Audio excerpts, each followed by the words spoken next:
बिस्मिल्लाहिर्रहमानिर्रहीम। अस्सलाम वालेकुम। आज 24 दिसंबर है और दिन है बुध का। आप देख ही रहे हैं कि chief justice Lahore high court justice Aliya Neelam साहिबा और मरियम नवाज़ शरीफ इन दोनों के दरमियान लड़ाई जो है वो शिद्दत इख्तियार कर गई है। पहले जस्टिस आलिया नीलम ने अचानक जुमे के दिन दरखास्तों को एंटरटेन करके सोमवार के लिए समाअत के लिए पहली समाअत की जुमे को, उसके बाद सोमवार के लिए तारीख रख दी और सोमवार को वो जो एक्ट है उसको सस्पेंड कर दिया, जिसके तहत जो एक एक्ट कानून जो मरियम नवाज़ लाई हैं कि जिसके तहत 90 दिन में जो भी ज़मीनों पे कब्ज़े का मामला है उसको डिसाइड किया जाएगा, ब्यूरोक्रेसी डिसाइड करेगी और उसके बाद अगर किसी को कोई शिकायत है तो वो ट्रिब्यूनल में जाएंगे और इसमें सारे के सारे इख्तियारात जो हैं वो बहरहाल ब्यूरोक्रेसी को दिए गए। और उस पर सोमवार के दिन जस्टिस आलिया नीलम साहब ने रिमार्क्स भी दिए कि इस कानून के तहत तो आधे घंटे में जाती उम्रा जा सकता है। तो उस दिन मैंने वीडियो की थी और मैंने आपको बताया था कि देखना यही होगा कि क्या इसके जो एक तजिए हो रहे थे कि शायद एक सफ़ा फट गया है और वो जो मोहम्मद मालिक साहब ने बात की थी या कुछ और लोग बात कर रहे थे, मोहसिन बेग साहब बात कर रहे थे कि अब जो है वो एनफ इज़ एनफ और हनीमून पीरियड जो है वो मरियम नवाज़ साहिबा का ख़त्म हो गया है हुकूमती तौर पर और अब उस तरह से चीज़ें नहीं होंगी जैसे पहले लाड प्यार चल रहे थे। लेकिन अभी भी कुछ कहना कबल वक्त है, लेकिन ये ज़रूर है कि आज फिर यानी आज बुध के दिन जस्टिस आलिया नीलम साहिबा ने मज़ीद दरखास्तें जो थी उस एक्ट के तहत जो फैसले हुए थे उनको सस्पेंड किया है और मामला लार्जर बेंच को भेजा है। लेकिन इस दौरान एंट्री होती है एहसन भून साहब की।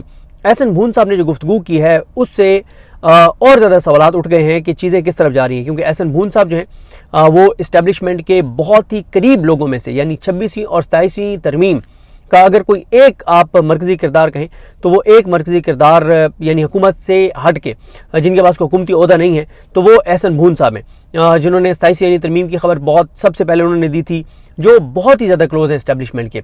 और जो अब तीनों यानी इस वक्त तो शहर इक़्तिदार हो, लाहौर हो, पंजाब हो, पूरा पाकिस्तान हो, हर जगह यही बात चल रही है कि ये तीनों ही यानी इस्टेब्लिशमेंट से बहुत कुर्बत रखने वाले हैं, मरियम नवाज़ साहिबा हों, जस्टिस आलिया नीलम साहिबा हों या एहसन भून हो। लेकिन इसमें वाज़े तौर पर एहसन भून जस्टिस आलिया नीलम के साथ खड़े हो गए हैं और उन्होंने तो यहाँ तक कह दिया है कि अगर मरियम नवाज़ बैकफुट पर ना गई तो उनकी हुकूमत भी जा सकती है। यहाँ तक मामलात जो हैं वो ले गए हैं। अब मेरी आज कुछ दोस्तों से बात हुई, मैंने कहा आप क्या देखते हैं, उन्होंने कहा देखे जी इस्टेब्लिशमेंट के लिए एक मुश्किल सूरत हाल है, एक तरफ मरियम नवाज़ हैं, एक तरफ जस्टिस आलिया नीलम है और बहरहाल दोस्तों का ये ख्याल था कि इस्टेब्लिशमेंट बिलाखिर दोनों के दरमियान सीज़ फायर करवा देगी और दोनों के दरमियान जो है वो मामला ठीक करवा देगी और फिर दोनों हंसी खुशी दोबारा रहने लग जाएंगी दोनों ख़वातीन। लेकिन सवाल यह है कि सरेंडर कौन करेगा? क्या जस्टिस आलिया नीलम जो है वो अपना जो स्टे है उसको विकेट करेंगी और वो एक्सेप्ट कर लेंगी इस एक्ट को, या मरियम नवाज़ साहिबा को इक़्तिदार की खातिर जो है वो पीछे हटना पड़ेगा और वो इस एक्ट के खिलाफ दिया गया फैसला एक्सेप्ट कर लेंगी? ये है वो सवाल जिस पे तमाम नजरें हैं। लेकिन एहसन भून साहब जो बात कर रहे हैं ये बहुत हैरान कुन है। देखें, एक तो ये हुआ कि जब ये आलिया नीलम साहिबा ने ये ऑर्डर किया तो उसके बाद मरियम नवाज़ ने रिएक्ट किया, नून लीग ने रिएक्ट किया, तो Pakistan bar council, supreme court bar association, तकरीबन तमाम सूबाई बार कौंसल्स और कई बार एसोसिएशंस, इन सब ने यानी जितने भी आज़म नज़ीर तारड़ के मदद से और हुकूमती और इस हुकूमती तो नहीं इस निज़ाम की मदद से जितनी भी बार कौंसल्स बार एसोसिएशन जीती हुई हैं, जिनके इलेक्शन में धौंस धांधली, पैसा, धमकी, बहुत कुछ इस्तेमाल हुआ है, लालच, ओब्लाइज करना, लोगों को ओहदे देना, वो सारे के सारे इस वक्त जो है वो मरियम नवाज़ को अटैक कर रहे हैं। तो ये वो बड़ा सवाल है कि मरियम नवाज़ साहिबा, उनके बारे में आज एहसन भून साहब ने दबे अल्फाज में उनको कहा भी सही कि अगर आप समझती हैं कि आपके एस्टेब्लिशमेंट के साथ तल्लुकात ठीक हैं तो आप हर चीज़ को रौंद के चली जाएंगी, तो ऐसा नहीं है। एहसन भून कहते क्या हैं? वो कहते हैं कि मरियम नवाज़ का रवैया गैर जिम्मेदाराना, तौहीन आमेज़ और काबिल मज़म्मत है। उनको पता ही नहीं कि ये क्या कर रहे हैं, इन्होंने शायद माजी से सबक नहीं सीखा। फिर वो कहते हैं कि मौजूदा रियासत, अच्छा ये तो मैंने खैर कहा हुआ है, मैंने ये लिखा कि मौजूदा रियासत के चंद जो सतून है जिस पे ये पूरी रियासत खड़ी है उनमें से एक सतून एहसन भून है। पहले तो ये होता था ना कि रियासत खड़ी है जी के पार्लियामेंट है, अदलिया है और ये जनाब सतून है। अब ना पार्लियामेंट रही है ना अदलिया रही है, अब रियासत के चंद सतून हैं जिनमें से एक एहसन भून साहब हैं, एक MF हैं मुनीफ फारूक, और एक हमारे दोस्त हसन अयूब साहब हैं। तो इस तरह के कोई 4-5 सतून हैं जिसके ऊपर पूरी रियासत इस वक्त खड़ी हुई है। तो अंदाज़ा लगाएं कि कितनी ताकतवर इस वक्त सूरत हाल है। तो खैर उन्होंने कहा है कि मैंने ये ट्वीट किया था कि मौजूदा रियासत के चंद अहम सतूनों में से एक सतून एहसन बून के मरीम नवाज़ पर इल्ज़ामात। उन्होंने कहा है कि मरीम नवाज़ ने गैर आइनी कानून बेवाओं की ज़मीनों से कब्ज़ा छुड़वाने के लिए नहीं बल्कि उन लोगों की ज़मीनों पर कब्ज़ा करवाने के लिए बनाया है। अब या तो अगर ये दुरुस्त है तो पाकिस्तान के सारे इदारे क्या कर रहे हैं कि बेवाओं की ज़मीनों पर मरीम नवाज़ कब्जे करवा रही है और कोई इसको पूछने वाला नहीं है। और अगर ये बात गलत है तो लगाए ना मरीम नवाज़ पे पीका लगाएं। भाई सोहराब बरकत को उठा लिया, राय गुलाम अली को उठा लिया, आगा शेख सरवर को उठा लिया, उनके साथ तो जुल्म हुआ। अगर ये झूठ बोल रहे हैं तो इन पे लगाएं पीका, और अगर ये सच बोल रहे हैं तो कहाँ है ये पूरा निज़ाम जो जरा जरा सी बात पे लोगों को पता नहीं क्या से क्या कर दिया जाता है। वो कह रहे हैं कि बेवाओं की ज़मीनों पर कब्जे करवा रही है मरीम नवाज़, इसलिए कानून लाई है, तो करें ना इनके खिलाफ कार्रवाई। फिर वो कहते हैं जनाब मरीम नवाज़ के नीचे जो शुरलियाँ हैं वो ऐसी ऐसी गुफ्तगू कर रहे हैं कि मुझे समझ नहीं आ रहा कि वो करना क्या चाहते हैं। अब पता नहीं उन्होंने शुरली किसको कहा है, ये भी अब सवाल है, आप ज़रा गाइड कर दें कि उन्होंने शुरली किसको कहा है, मरीम नवाज़ के साथ कौन कौन सी शुरली हैं। फिर उन्होंने कहा कि जिन चीज़ों में आपका इख्तियार नहीं उनमें आप हाथ डालेंगी तो आप सर्वाइव नहीं कर सकेंगी। फिर उन्होंने दो टोक कहा है मरीम नवाज़ को कि आप माफ़ी मांगें जस्टिस आलिया नीलम से। फिर उन्होंने कहा कि मरीम नवाज़ के बनाए गए कानून से नून लीग के MNAs और MPs DCs के ज़रिए लोगों से बदले ले रहे हैं और गरीबों की ज़मीनों पर नाजायज़ कब्जे करवा रहे हैं। वो कहते हैं कि प्रॉपर्टी ऑनरशिप एक्ट वापस ना लिया गया और मरीम नवाज़ ने अपने बयानात वापस ना लिए तो फिर वकला एहतजाज करेंगे, हम कॉल देंगे एहतजाज की। और वो कहते हैं कि जब ये कुर्सियों पर आते हैं तो फिर भूल जाते हैं कि उन्होंने फिर आगे रुक गए। वो यानी वो कह रहे थे कि ये भूल जाते हैं कि यही आलिया नीलम थी जिन्होंने आपके हक में कैसे फैसला दिया था, यही आलिया नीलम है जिन्होंने किस तरह से आपको बचाया हुआ है। और वो कहते हैं कि इनको पता ही नहीं है कि किस हवा में है। देखें बात यह है कि आलिया नीलम साहबा जब आई सबसे पहला जो उन्होंने नून लीग को के हक में एक चीज़ की वो ये की कि इंसदाद दहशतगर्दी की अदालतों के जितने आज़ाद जज थे सारों को चेंज कर दिया और वो जज लगाए जिन्होंने 9 मई के अब जो है वो फैसले दिए हैं। दूसरा उन्होंने क्या किया कि इलेक्शन ट्रिब्यूनल 8 फरवरी के इलेक्शन की धांधली के लिए ट्रिब्यूनल है उसमें भी वो जजेस दिए जिनके बारे में सबको पता था कि वो क्या फैसले देंगे, और कोई भी एक भी आज़ाद जज उन्होंने ट्रिब्यूनल में नहीं बैठने दिया। फिर उन्होंने जो नून लीग जितने जज लगवाना चाहती थी, ये निज़ाम लगवाना चाहता था लाहौर कोर्ट में, वो सारे लगाए।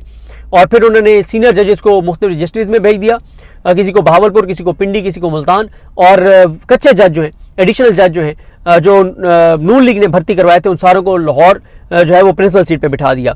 फिर उन्होंने 9 मई की जो सजाएं हुई हैं वो सजाओं के खिलाफ जो अपीलें हैं वो समाअत के लिए मुकर्रर नहीं कर रही। जबरी गुमशुदगियों में किसी को कोई रिलीफ लाहौर कोर्ट से नहीं मिला। जस्टिस डोगर को नून लीग ट्रांसफ़र करके और निज़ाम लाना चाहते थे इस्लामाबादी कोर्ट, उन्होंने अलाउ किया।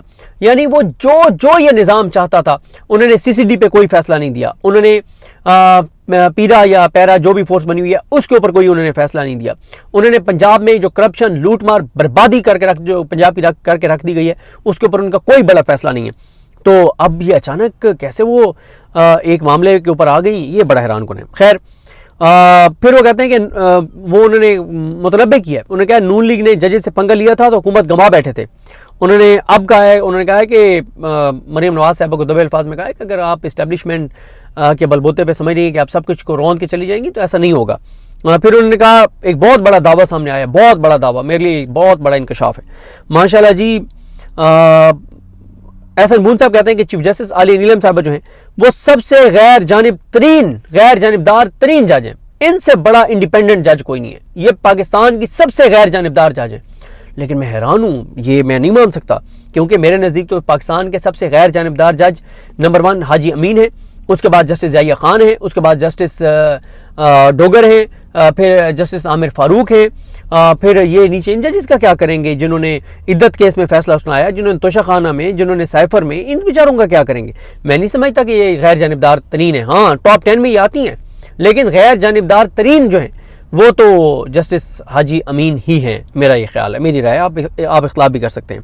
फिर उन्होंने एहसन बून साहब ने कहा कि अहले इक़्तिदार नोटिस लें कि पंजाब में आखिर चल क्या रहा है। और अब यहाँ पे ये भी सवाल है कि अहले इक़्तिदार से मतलब क्या है, किसको वो कह रहे हैं कि कौन नोटिस ले। फिर वो कहते हैं कि ये वो वक्त नहीं जब खलील फाख्ता उड़ाया करता था, ये वो वक्त नहीं जब खलील फाख्ता उड़ाया करता था। मरीम नवाज़ को बैकफुट पर जाना होगा, मुल्क ज़िद और अनाज से नहीं चलता, अब हर शख्स अपना हक जो है वो जानता है। तो अब बहरहाल पुराने कुछ क्लिप्स भी चल रहे हैं जिसमें बजात समी साहब ने एक ट्वीट किया हुआ है वीडियो, जो शायद असलम साहब जो जर्नलिस्ट हैं बड़े अपराइट, उन्होंने कहा हुआ था कि जस्टिस आलिया नीलम जब चीफ जस्टिस बनी तो चीफ इलेक्शन कमिश्नर और इस्टेब्लिशमेंट के एक शख्स ने उनसे मुलाकात की थी। उस मुलाकात में उस शख्स ने जस्टिस आलिया नीलम और चीफ इलेक्शन कमिश्नर को गाइडलाइंस दी थी कि 4 जज इलेक्शन ट्रिब्यूनल में रखे जाएं और 4 रिटायर्ड जजेस इलेक्शन कमीशन में लगाए जाएं। ये शायद असलम साहब का दावा है। बहरहाल जी देखते हैं कि चीज़ें किस तरह आगे बढ़ती हैं और अब इस हवाले से जो भी मामलात होंगे आपको अपडेट करेंगे। लेकिन मामला इस वक्त संगीन हो गया है जस्टिस आलिया नीलम और मरीम नवाज़ के दरमियान। अब देखना यह है कि इस्टेब्लिशमेंट किससे सरेंडर करवाती है, मरीम नवाज़ साहिबा से या आलिया नीलम साहिबा की तरफ से। इनमें से 2 औरतों में से कौन सी औरत सरेंडर करती है और फिर उसके बाद हंसी खुशी पुरानी तनख्वाह पे सब काम करते रहें। देखते हैं बहरहाल चीज़ें। और एहसन भून की जो एंट्री है उससे ये लगता है, क्योंकि एहसन भून जो है ना वो कहीं से मतलब कहा ना भी गया हो तो पूछे बगैर ये चीज़ें नहीं कर सकते। और फिर वही मैं अर्ज़ कर रहा हूँ ना कि सुप्रीम कोर्ट बार, पाकिस्तान बार कौंसल, तमाम बार एसोसिएशन, तमाम बार कौंसल सब मरीम नवाज़ के ख़िलाफ़ खड़े हो गए। ऐसे कैसे जनाब? बहरहाल देखते हैं चीज़ें कैसे आगे बढ़ती हैं। मुझे अपनी दुआ में याद रखें। अल्लाह करीम हम सबका हामी नासर हो। अल्लाह हाफ़िज़।